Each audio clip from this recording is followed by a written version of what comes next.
You know, this episode was exactly like Kino's journey. You guys ever seen Kino's journey, the newer one that came out back in like what 2017, I believe, and everyone was so hyped about it, but then the hype died out for how disappointing it was. And I was one of those people. I believe I talked about Kino's journey before, comparing it to the show. Except for the show has more of a personality. Kino was a guy who would, well, girl disguised as a guy with a talking motorcycle who would go to different, was it worlds, countries? I forget what it's called, but they weren't cities or towns. They called them countries or something. And he'll go to the bizarre lands and see what was like their customs. In one of the episodes, it was a place that was full of liars, where everyone would just lie and stuff, which was very interesting, I guess. This one was the exact opposite, and exactly how you do a very interesting episode. Kino's was very dialogue heavy, but so was this episode, but also it was still entertaining nonetheless. It really felt like a quest you would play inside of a video game. Like I said in the last episode of Journey Elaina, I said that some of the world she goes to, well, country she goes to, it feels just like a Tales game. It really does. The atmosphere, the people, the bizarreness that's going on, it feels just like a Tales game. And this one was very Tales like. Imagine you go into a country where you can't lie. Turns out the king hired a witch to make some sort of barrier where no one can lie. If he's being so uptight and, paranoid. And she did a thing. However, it caused her to lose her voice. So and also her magic, so she became completely useless to King, so King threw her out. Now, starting the journey of Elaina, she enters the kingdom, is to see if things are true or not. And the fact that the first thing she tries is to pull out a mirror and says, I am beautiful. Elaina, her egoticity it has no limits. She's a total narcissist in a way, man. She's in love with herself, which is good in some ways. Some people will be jealous or hate people who are that in love with themselves, but maybe it's for the best. I would rather have that than low self esteem or feel bad about myself, to tell you the truth. I would have that any day. So she's going around the town, and it's exactly how you expect it to be. You expect to be in a place where everyone's telling the truth, but instead it's a place where most people are just quiet. And they do things through gestures and find a way to loop around what's going on.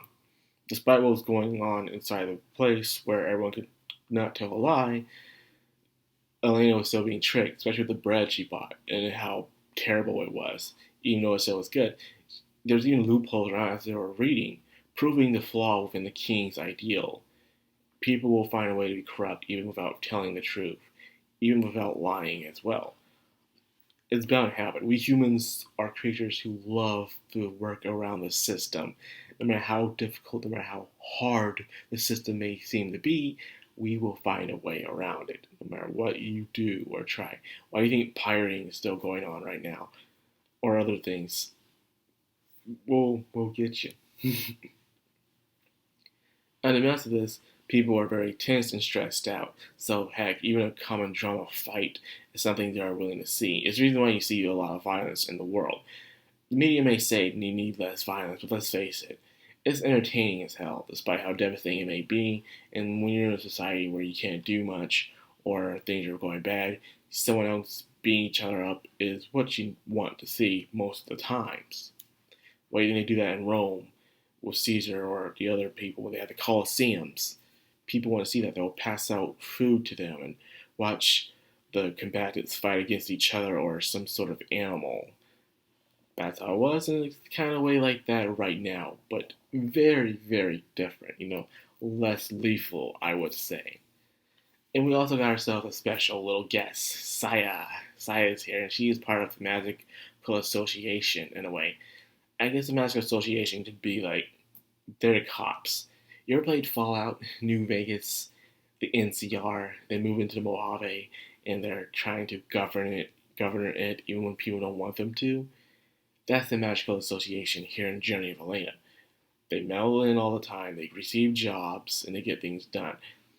Seems kind of a odd job in my opinion, especially with hearing Saya's case. The fact that Saya went to the place with no address, but also a big mission like attacking the king, and I'm going to get to that. First, let's talk about Saya. Saya's character was amazing in this episode. Her thirst was outstanding. She wasn't just she wasn't thirsty, man. She didn't want no water, man. She was that kind of thirsty. She wanted some Elaina, man. She's an over exaggerated Konai who just wanted her senpai so freaking bad that you can just see it, man. How she was saying how Elena's her lover, or she's trying to just take a bath or sleep in the same bed of her, and Elena's just looking away like it ain't happening. Okay, it's not happening. I don't know if she rolls that way, but I feel like Elaina is a girl with high standards. By the way, especially with people who are extremely in love with themselves, they have high standards for the people they want to go out with. So I don't know. Elena's sexual orientation. I don't know, and I don't care. But the fact is, Saya, if you want to give up Elaina, you gotta go a bit higher on that totem pole, is all I'm saying. So they have a plan to attack the king, and I'm like, I'm surprised they can get away with this. They go in the kingdom, I guess they kind of lie, which was smart, separating the words by the board. Sorry, still sleepy. That was very smart what they did back there. And so they got inside the kingdom. But nonetheless, there was barely any guards around. The guards came until the king called them, which is very strange. I know there are times where royalty like to be alone, but most of the time there'll be guards staying around the front door or something. And yes, the sword was lame. That was a lame looking sword. In fact, it almost looked like a head tip of a spear or a lance than anything, a giant spear or lance. It looked nothing like a sword in my opinion, which was weird design, but that's what the witch chose in the first place. So they attacked the king very easily. It worries you where you live in the world, or even if you are a king, a witch can just walk into your palace and hurt you. That's very interesting, and they get away with it.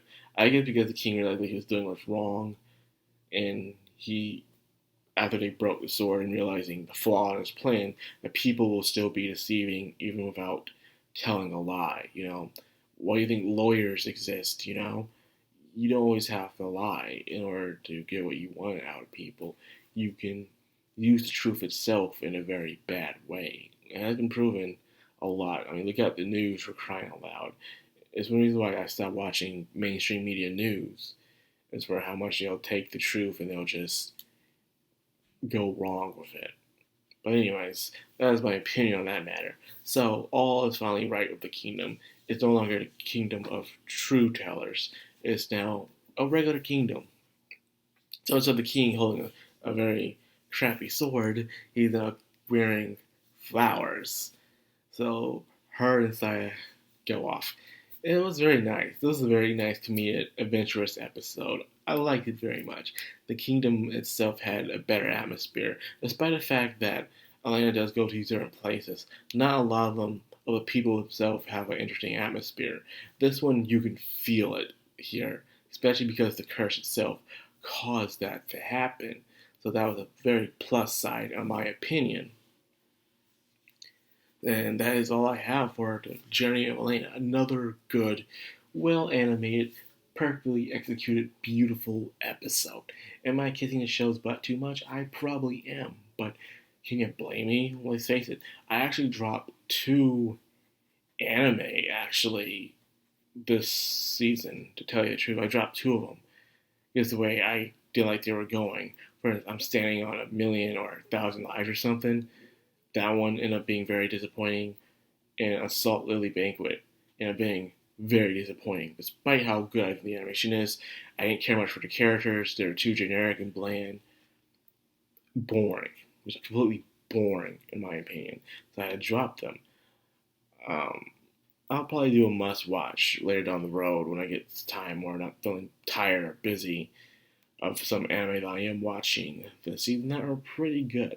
So, anyways, I hope you are enjoying Journey of Elaina and also you love my content. And if you do, like, comment, subscribe, and of course, hit that bell icon.